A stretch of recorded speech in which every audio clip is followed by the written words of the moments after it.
Hello, everyone. My name is Evan Locke. Tonight, we've got some big news to cover in Silly Season Cup news, as well as a pretty substantial Silly Season rumor if everything pans out the way that it's been flaunted. So let's let off the brakes because this is the Locke-Up.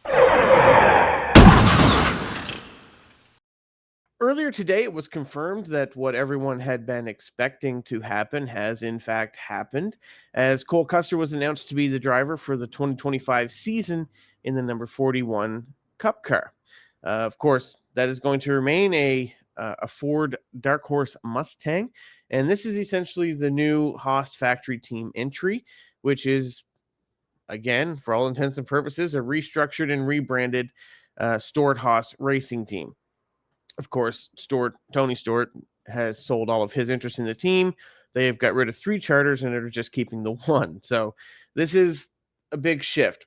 However, the 41 car is the car that Cole Custer did drive in the Cup Series from his rookie season in 2020 through 2022 when he was let go and sent down to Xfinity for the same team, I will add, where he's currently the defending champion.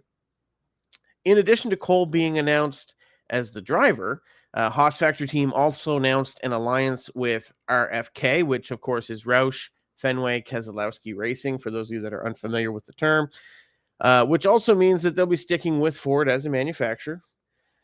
Bob Pockrass reportedly stated that Joe Custer, president of Haas Factory Team, and Cole's dad, I will add, said that this alliance would include software, sim, and other technical elements. And Bob Pockrass went so far as calling it a 100% open book. But Haas will be assembling their own cars. If we consider Haas to be simply a continuation, rebrand, and restructure of SHR, which I think everyone is, as opposed to an all-new team, which is essentially what's happening here, then I think that there is a very real chance that we see first-year improvement over where they're running now, much like we've seen with Rick Ware Racing, specifically with Justin Haley's car. The 15 leaves a little to be desired still, but that 51 has been running much stronger. There's a lot to be determined about team structure and other elements that could affect that, of course. But I do think that it's a glowing example of how well this technical alliance with RFK and HFT in their restructuring year could work out. It's not unheard of for a single car team to form an alliance with a stronger team and all of a sudden be competing for wins, the playoffs, and in the case of one specific team, even championships. I'm not saying that we should expect this from Haas, but we have seen this within the last decade, even from Martin Truex Jr. and Furniture Row Racing, where they won the championship in 2017. Now, of course, that team ended shortly after, and Martin, of course, went over to Joe Gibbs Racing and some other details there that are important and relevant, but it is possible that Haas Factory Team could benefit from this alliance greatly and come out as a competitive player. I think this is a fairly solid career move for a guy like Custer. Okay. He went back to Xfinity and is currently the defending champion in that series, having won 3 races last year, as well as the most recent Pocono race 2 weeks ago. Last weekend. Literally just last week. Heading back to Cup, he's going to have a ton of support from the team president, of course, who, like we said earlier, is his father, Joe Custer, as well as the team owner, Gene Haas, who has said multiple times that he sees racing as a business venture for him, where he uses it to promote his Haas automation line of products, CNC machines, and the like. So he's not necessarily as concerned with results as some of the other drivers may be. It's a business-to-business type of situation for him, where he has other benefits that he appreciates. I don't see Cole turning into a superstar in Cup. Just the reality of the situation. I think Haas Factory Team, we could see, one-off performances that are really good and things like that. And you never know, he could turn into a perennial contender. But I think where we'll likely see him is a perennial contender along the playoff bubble, where he'll consistently be vying for that playoff point, or that playoff berth, I should say, and the opportunity to compete in the playoffs, but likely not showing up and being overly stellar. A round of 12 exit would probably be fantastic for these guys. especially in the first year. We're definitely not going to see much more than that, I don't think. But it's a great opportunity for a guy who really doesn't have a whole lot of prospects outside of that Haas team right now. There was rumors that he was going to go to Front Row earlier this year, but that seems to have died off. And of course, now we find that it is in fact kaput. He will be heading back to Cup on the Haas side of things. So that's good for him. I think it's good for HFT. One thing that you don't want is someone coming in that's going to tear your equipment up every week when you're trying to develop and build a program. And I think that we can look at Cole Custer as someone that's really good at just bringing the equipment home in one piece every week and not requiring you to rebuild and restructure entire components all the time. So that's a great benefit for them. Another detail that needs to be visited here as well, of course, is if Cole Custer moves up from Xfinity into Cup, that leaves that Xfinity seat open. And if rumors are true that Riley Herbst could be moving up to 2311 in the Cup Series, then that leaves them with potentially 2 seats available. We did hear them say earlier in the year that they want to keep one charter in the Cup Series as well as both teams in the Xfinity Series, so that would potentially leave both seats. Here's some people who I think could fill those seats. Not saying they should, just people I think you should be keeping an eye on. Okay. I think it's easy to pencil someone like Hailie Deegan into this seat. I know that seems like the easy answer, the one that everyone's probably going to list on their options. But here's why I think it's a good option, or at least someone that looks like a good option. She's still aligned with Ford, it appears. So obviously with manufacturer support for that team, it makes sense that they could look to put someone like Hailie Deegan in that seat.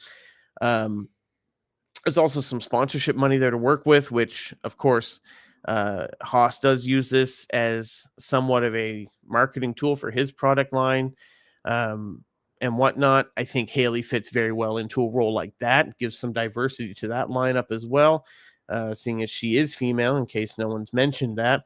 It does give that opportunity to kind of target additional audiences and use her in that way, which I think would be very beneficial to Haas on that side of it, especially, like I said earlier, probably not a huge amount of pressure to get amazing results out of these cars, as that's not necessarily Gene Haas's primary focus. Okay. So I wouldn't be surprised if this could be the next chapter in the Deegan experiment. Like I said, not saying they should. Don't shoot the messenger, though. I think that's definitely a possibility. Speaking of drivers that are currently looking for seats, I think Ryan Preece, who, of course, like Cole Custer, has been racing for Gene Haas in the Xfinity or in the Cup Series currently.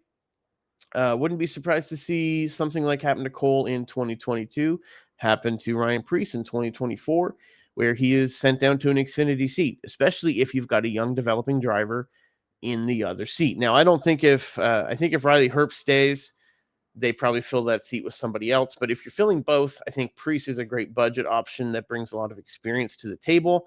Doesn't have a lot of prospects, so you can probably keep him on board, keep him happy, and give him more of a mentorship role. It's an opportunity for Preece to kind of build a little bit more momentum in his career. I think this will be his last shot at Cup. This is his second shot now, and it has not panned out. He doesn't seem to excel in that series, but in a series like Xfinity, where experience like this pays off, he could very well do quite well there. I don't think he'd be a championship contender, but he could, in fact, do well on the mentorship side of things. So don't be surprised if you see someone like that. There is a third option that I could also see coming, and that could be a driver coming from another manufacturer's development program. Reason why I say that is Ford seems to have, if you're looking at the Cup Series right now, they do seem to have some availability coming up in the future. We'll talk about this again a little bit later, but RFK has been rumored to be looking to expand. Brad Keselowski is probably going to retire in the next 2 to 3 years. With Penske, for example, they have Wood Brothers as a satellite team. They could theoretically look to expand that, especially if NASCAR does limit charters to 3 per team. So you've got opportunities there in the Ford camp where you could move up. You've also got Front Row Motorsports that has some options available. So I think that you could look at that as someone from another manufacturer's development program and go, maybe I should be looking at alternatives here. Um, for example, Toyota just this year had a seat available in Cup, and instead of filling it with one of their talent pool, they actually went outside of their own camp, went to Ford, and took Chase Briscoe from Stuart Haas. So if you're looking at that as an up-and-coming Toyota driver, you might say, hey, maybe my opportunity is no longer in this program. Maybe I need to be going elsewhere. And this opportunity with Ford at Stuart Haas Racing, which is right now currently still the top Ford team in Xfinity, it would be a great opportunity to maybe open some doors. Not to mention, they are the currently defending champions. I don't think that they're really lined up to win it this year, but Ford wasn't looking very good early last year either. And where did they end up? So let's talk about someone like a Corey Heim, for example, or a Sam Mayer. Now, I don't know what their contract situations are for this year, but Sam Mayer has expressed frustration that he hasn't been getting interest from the Cup Series teams. Granted, I don't know that that's necessarily the way to get it by making statements like that, but nonetheless, a guy like Corey Heim, who filled in this year in a Cup Series role when Eric Jones was injured, and has a lot of potential and a lot of fan interest in moving him up to Cup. I don't necessarily think it's the right idea for his career, but if the opportunity presented itself, he could, in fact, look to switch manufacturers and gain that foothold to move ahead. So, there are guys out there like that might have that opportunity. So I think that could be a third option of where that driver comes from. I think Deegan is probably the leading candidate for better or worse. She does have sponsorship money too, which doesn't hurt. So now that we've got the Cole Custer story out of the way, let's discuss a rumor that has come to us via a source that we have that is familiar with the inner workings at JGR. Now, I am going to preface all of this by saying that we have not been able to confirm that this particular source as of yet. We have been working with them fairly recently, and they have given us some information on a few other situations that appears to be credible. And so I'm going to share this rumor with you because it is a fairly big story.